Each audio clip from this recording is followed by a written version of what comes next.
নমস্কার বন্ধুরা, রাকির কিচেনে আপনাদের সবাইকে স্বাগত। আশা করি আপনারা ভালো আছেন। আমি আজকে একটি সুস্বাদু রেসিপি নিয়ে চলে এসেছি আপনাদের সাথে শেয়ার করব বলে। যদি রেসিপিটা ভালো লাগে লাইক করবেন, কমেন্ট করবেন আর সাবস্ক্রাইব করার অনুরোধ রইল। পাশে থাকা বেল আইকনটাকে টিপে দেবেন, যখনই আমি নিত্য নতুন ভিডিও ছাড়বো নোটিফিকেশন সবার আগে আপনাদের কাছে পৌঁছিয়ে যাবে। আর আমার চ্যানেলটাকে সবার সাথে শেয়ার করার অনুরোধ রইল আর পুরো ভিডিওটা দেখার জন্য অনুরোধ রইল।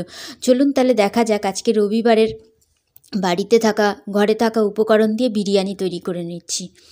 প্রথমে নিয়ে নিয়েছি আমি এখানে চিকেন, বেশ কিছুটা চিকেন ছিল। এখানে 400 থেকে 500 গ্রামের মতন চিকেন ছিল। আর চিকেনের পিসগুলো বড় বড় ছিল, একটা লেগ পিস ছিল। আর এমনি টুকরো টুকরো চিকেন ছিল। ধুয়ে রেডি করে নিয়েছি। তারপরে 1 চামচ লঙ্কার গুঁড়ো দিয়ে দিয়েছি, ঝাল লঙ্কার গুঁড়ো, 1/2 চামচ জিরের গুঁড়ো, 1/2 চামচ ধনের গুঁড়ো, 1/2 চামচ রেড চিলি পাউডার দিয়ে দিলাম, 1 চামচ দিয়ে দিলাম হলুদ দিয়ে দিয়েছি, আর দিয়ে দিলাম স্বাদ অনুযায়ী লবণটা দিয়ে দেওয়ার পরে 1 চামচ এখানে আদা বাটা, 1 চামচ রসুন বাটা, এটা যাবতীয় শিলে পেস্ট করা হয়েছে সেই ক্ষেত্রে। আর 1 চামচ দিয়ে দিলাম বিরিয়ানি মশলা, আর 1/2 চামচ দিয়ে দেবো গরম মশলা। বিরিয়ানি মশলাটাও আমার ঘরে তৈরি করা, আর গরম মশলাটাও আমার ঘরে তৈরি করা। আর এখানে দিয়ে দিলাম 4 চামচ টক দইটাকে দিয়ে ভালো করে খুব সুন্দর করে এবার এটাকে ম্যাগনেট করতে হবে।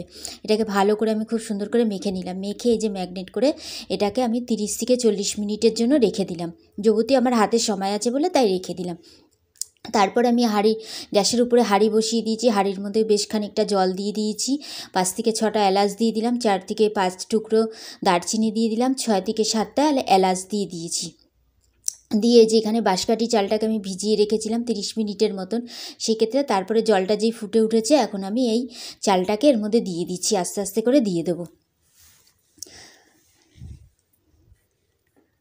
চালটাকে দিয়ে দিলাম। পুরো চালটাকে দিয়ে দেওয়ার পরে ভালো করে একটুখানি নাড়িয়ে দিলাম। ও তার মধ্যে একটু সাদা তেলও দিয়ে দিয়েছিলাম এর মধ্যে, যাতে চালটা না গায়ে লেগে যায়। যে ভাতটা হলে তো গায়ে লেগে যাওয়ার সম্ভাবনা থাকে সেই ক্ষেত্রে। আর এখানে দিয়ে দিলাম আমি স্বাদ অনুযায়ী লবণটাকে দিয়ে খুব ভালো করে নাড়িয়ে নিলাম। নাড়িয়ে নেওয়ার পরে এটা বেশ খানিকক্ষণ এই যে ওইখানে ভাতটা ফুটে উঠেছে, টকবক করে খুব সুন্দর করে ফুটে উঠেছে। এটা একদম অনেকটা ভাতটা হয়ে এসছে। তো এখানে যাবতীয় 70% বেশি হয়ে এসছে, সেই ক্ষেত্রে আমার ভাতটা হয়ে গেছে। এবার ভাতটাকে আমি বুট করে দিয়ে রেখে দিলাম। রেখে দেওয়ার পরে এখানে আমি আগে থাকতে পেঁয়াজের পেস্তা করে নিয়েছি, আর আলুটাকে ভেজে রেডি করে নিয়েছি। তারপরে এখানে 3টে তেজপাতা দিয়ে দিলাম, আর এখানে বেশ খানিকটা 4 থেকে 5টা ছোটো মিডিয়াম সাইজের পেঁয়াজ কুচিয়ে এর মধ্যে দিয়ে দিলাম। দিয়ে ভালো করে এবার ভেজে নেব। এখানে সর্ষের তেল আর সাদা তেল ইউজ করা হয়েছে। যাবতীয় বিরিয়ানি বানাবো সেই ক্ষেত্রে আমি সর্ষের তেল আর সাদা তেল ইউজ করছি। পেঁয়াজটা লাল লাল করে ভাজা হয়ে যাওয়ার পরে তারপরে যে আমি চিকেনটাকে ম্যাগনেট করে রেখেছিলাম সেই চিকেনটাকে আমি এখন এর মধ্যে দিয়ে দিলাম। দিয়ে ভালো করে মশলাটা, যেটুকুনি মশলা ছিল সবটুকুনি কাছিয়ে দিয়ে ভালো করে এটাকে এবার নাড়িয়ে দিচ্ছি। ভালো করে ওটাকে এবার কষিয়ে রান্না করে দেবো। দেখুন একটুকুনি সময় কষাতে তেল ছাড়তে আরম্ভ করে দিয়েছে। আর গ্যাসটা মিডিয়াম টু লোতে রাখবেন। এই যে জলটুকুনি দেখছেন, এই জলটুকুনি আমি পুরোই দিয়ে দিয়েছি এর মধ্যে।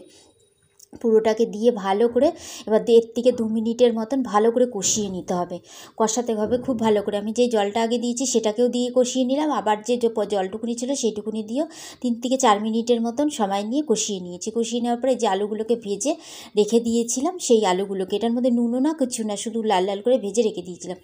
এবার এখানে আমি কি করব, আলুটাকে পুরো দিয়ে দেবো। দিয়ে দেওয়ার পরে আমি এখানে দিয়ে দেবো এবার 1/2 চামচ কেওড়া জল। এটা কেওড়া জল দিয়ে দিচ্ছি আমি এখানে, 1/2 চামচ কেওড়া জল দিয়ে দিলাম। 1/2 চামচ কেওড়া জল দিয়ে দিলাম। তারপরে দিয়ে দেবো 1/2 চামচ গোলাপ জল। এই যে এখানে 1/2 চামচ গোলাপ জল দিয়ে দিলাম। তারপরে দিয়ে দেবো 1/2 চামচ ভিনিগারটা এই কারণে দেওয়া যাতে মাংসটা দিয়েছি যে ভালো মতন সিদ্ধ হয়ে যাবে আর খেতেও খুব টেস্ট হয়। এরকমভাবে আবার 1.5 থেকে 2 মিনিট রান্না করা হয়ে যাওয়ার পর এটা আমার হয়ে এসছে একদম পুরো চিকেন পুরো সিদ্ধ হয়ে গেছে। আলুটাকে নিচে রেখে আমি আজকে যে বিরিয়ানিটা বানিয়েছি কড়াইয়ের মধ্যেই দমটা দিয়ে দিলাম। এটা হচ্ছে কড়াই বিরিয়ানির দম বানালাম আজকে। সেই ক্ষেত্রে আমি গ্যাসটাকে কিন্তু অফ করে দিতে হবে, কিন্তু যাতে পোড়া না লেগে যায় নিচে। তারপরে যে ভাতটা করে রেখেছিলাম সেই ভাতটা প্রথমে আগে দিয়ে দিলাম। এই যে পেঁয়াজের পেস্তাটা আমি ঘরেই তৈরি করেছি, তার উপর দিয়ে পেঁয়াজের পেস্তাটা দিয়ে দিলাম। দিয়ে দেওয়ার পরে এবার একে একে সব কিছু দিয়ে দেবো।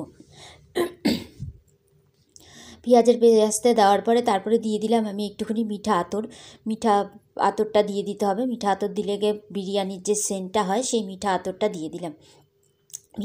দেওয়ার পরে এখানে 1 চামচ কেওড়া আর 1 চামচ গোলাপ জল মিক্স করে রেখে দিয়েছিলাম, ওইটা ফোঁটা ফোঁটা দুটো মিক্স করে একবারে দিয়ে দিলাম। তারপরে তার সামান্য পরিমাণের একটু বিরিয়ানির মশলা উপরে নিয়ে ছড়িয়ে দিলাম, আর একটু গরম মশলা ছড়িয়ে দিচ্ছি। ছড়িয়ে দেওয়ার পরে একটুখানি লবণ দিয়ে দিলাম তার উপরে। আবার দিয়ে দেবো এই যে এখানে আমি জাফরান বলছি, কেশর ভিজিয়ে রেখেছিলাম দুধের মধ্যে, সেই কেশরের জলটা দিয়ে দিলাম। দুধ আর কেশরটা ভিজিয়ে রেখেছিলাম সেটা। তার ক্ষেত্রে আবার আমি এখানে 1-2 চামচের মতন ঘি ছড়িয়ে দিলাম। ঘড়িয়ে দেওয়ার পরে তারপরে যে চিকেনগুলোকে দিয়ে দিলাম, চিকেনটাকে দিয়ে আবার একটু ভাত দিয়ে দিলাম। ভাতটাকে দিয়ে আবার যে চিকেনটা ছিল সেই চিকেনটাকে দিয়ে পেঁয়াজটাকে দিয়ে দিলাম, আর ভিনিগারটার জলটাকে ওরকমভাবে একই সেম প্রসেসে সব কিছু আবার একটা দিয়ে দিচ্ছি। এই মিঠা আতরটাও দিয়ে দিলাম ওর মধ্যে। দিয়ে দেওয়ার পরে আবার এখানেও আমি ঠিক 2 চামচ ঘি আবার উপরে দিয়ে দিলাম, স্বাদ অনুযায়ী লবণটা দিয়ে দিলাম। দিয়ে তারপরে যে ভাতটা ছিল সেই ভাতটা দিয়ে খুব সুন্দর করে দিয়ে দিলাম। তারপরে যে কেশরের দুধ ভিজানো কেশরটা ছিল সেই কেশরটাকে দিয়ে দিলাম। আর এই যে দেখাচ্ছি, কড়াইতে যখন দম দেবে গ্যাসটা একদম লোতে থাকবে, একদম লো, মানে গ্যাসে যাতে কোনো হাই আঁচে না থাকে। আর যাবতীয় কাইটা আছে, আর এরকম একটা ঢাকনি থাকলে তো খুব সুবিধা হবে। আর যদি নাও থাকে তার সেই ক্ষেত্রে আপনারা একটা বড় একটা থালা দিয়ে দিতে পারে। আমি দেখতেই পাচ্ছেন আমার কিন্তু এটা ফাঁকা হয়ে গেছিলো, কেন ভাতটা এটা একটু বেড়েছে। আমি একটু তুলে দেখিয়ে দিচ্ছি। এটা মিনিমাম 20 থেকে 25 মিনিট রাখলেই আমার হয়ে যাবে, বেশিক্ষণ রাখতে হবে না। এবার গ্যাসটাকে বন্ধ করে দিচ্ছি আমি। এবার আমি একটা প্লেট নিয়ে নিয়েছি, সেই প্লেটের মধ্যে এই গরম গরম বিরিয়ানি, রবিবারের স্পেশাল বিরিয়ানি সার্ভ করে দিলাম। তারপরে আমার কাছে শসা ছিল, শসা দিয়ে আমি খেতে ভালোবাসি, তাই শসা দিয়ে দিলাম। এরকমভাবে সার্ভ করে দিয়েছি। তাই ভিডিওটা আজকের মতন এখানেই শেষ করলাম। আবার একটি নতুন ভিডিও নিয়ে চলে আসবো। ততক্ষণের জন্য ভালো থাকুন, সুস্থ থাকুন।